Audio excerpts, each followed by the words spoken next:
Good day mga kagaro. Ngayon naman ay i-share natin ang isang halimbawa ng IPCRF monitoring or checker para sa mga MT1 na gustong mag-apply ng MT2 at MT3 Expanded Career Progression School Year 2026-2027. Ito ay isang halimbawa ng IPCRF monitoring or checker para sa Expanded Career Progression School Year 2026-2027 para sa mga MT1 na gustong mag-apply for MT2 at MT3.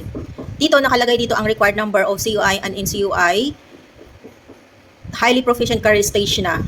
So, ang MT1, kung mag-a-apply siya ng MT2, dapat mayroon ka ng 10 CUI na outstanding at 5 VS NCUI at 5 outstanding na NCUI. Ibig sabihin, kailangan mo na ng dalawang IPCRF dito na MT1 ka. Para naman sa MT2, kailangan mo ng 21 outstanding at na CUI at 8 VS para sa NCUI at 8 outstanding NCUI. Ibig sabihin, kailangan mo ng tatlong IPCRF. Pwedeng MT1 IPCRF na tatlo or combination of MT1 at MT2. So, tatlo ng IPCRF ang needed para sa MT3.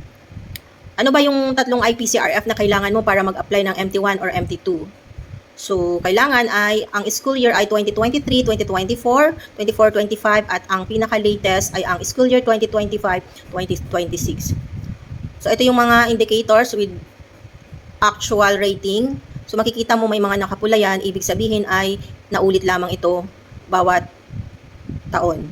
So, ngayon, bibilangin mo na kung ilan ang CUI na outstanding. So, dito ka lang lagi mag-umpisa sa pinaka dulo sa 2025-2026. Hanapin mo lang ang category na CUI at saka yung kung ano ay yung actual rating niya. So, ang CUI outstanding ay mayroon tayong 14.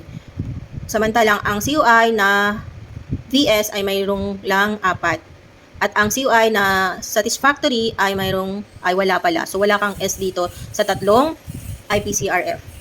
Ayun naman ay bilangin mo ngayon ang NCUI mo na outstanding. So, start ka ulit dito sa 2025-2026 kung ilan ang NCUI na outstanding. So, 1, 2, 3, tapos backward na. Hanapin mo pa backward. So, mayroong 8 outstanding na NCUI. And then, NCUI VS, start ulit sa 2025-2026 pa backward, mayroong VS na 11. At ang NCUI na satisfactory ay wala. So, ang total natin ay 37 indicators. So, let's check kung pasok ka sa MT2. So, 10 lang ang kailangan. Ang actual mo ay 14. Mayroon kang 4 na sobra. At ang NCUI VS, 5 at 5 outstanding. So, ang actual mo ay NCUI na O ay 8. So, mayroon kang 3 sobra dito. At ang VS ay sobra-sobra. Kaya, met mo naman ang MT2 para sa example ng IPCRF na 3.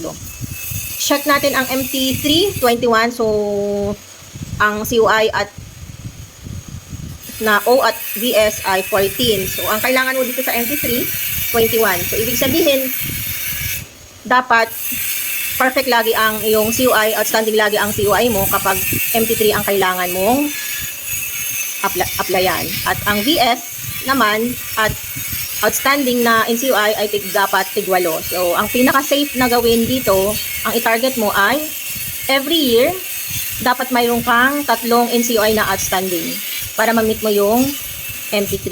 Yun lamang po. Maraming salamat.